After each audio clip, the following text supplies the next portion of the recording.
धाराशिव जिल्ह्यामध्ये सध्या मोठ्या प्रमाणामध्ये पाऊस सुरू आहे। 2 सप्टेंबरला आपल्याकडे अतिवृष्टी झाली। जवळजवळ 15 ते 16 मंडळामध्ये आपल्याकडे अतिवृष्टी झालेली आहे आणि सोयाबीन पिकामध्ये आता सध्या पाणी साठल्यामुळे नुकसान झालेलं आहे। त्यामुळे शेतकरी बांधव सध्या पीक विमा कंपनीला पूर्वसूचना देत आहेत। त्याच्यामध्ये शेतकरी बांधवांनी पाणी पिकामध्ये साठल्याने हेवी रेनफॉल असेल किंवा इनंडेशन हे पर्याय निवडून पूर्वसूचना देणं अपेक्षित आहे।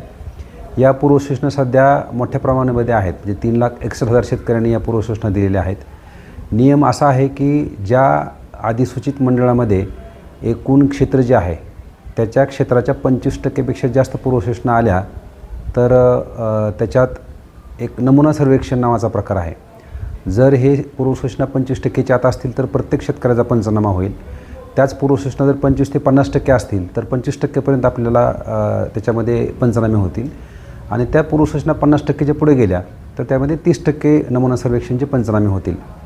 सध्या धाराशिव जिल्ह्यामध्ये पंचनामे सुरू आहेत आणि बऱ्याच शेतकऱ्यांमध्ये शंका आहे की आपल्याकडे पंचनाम्याला लोक आलेले नाहीत पूर्वसूचना देऊनसुद्धा।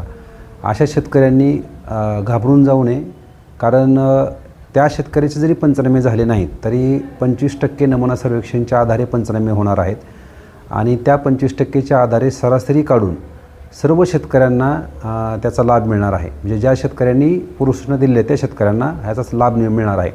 त्यामुळं शेतकऱ्यांनी कोणताही गैरसमज न करता ज्या शेतकऱ्यांची 25%मध्ये निवड झालेली आहे अशा शेतकऱ्याचे पंचनामे सध्या चालू आहेत आणि त्या पंचनाम्याच्या आधारे सर्व शेतकऱ्यांना ज्यांनी तक्रार केलेली आहे त्या सर्व शेतकऱ्यांना विमा कंपनीकडून जी नुकसान भरपाई आहे त्या प्रमाणात ती नुकसान भरपाई मिळणार आहे। याची सर्व शेतकरी बांधवांनी नोंद घ्यावी।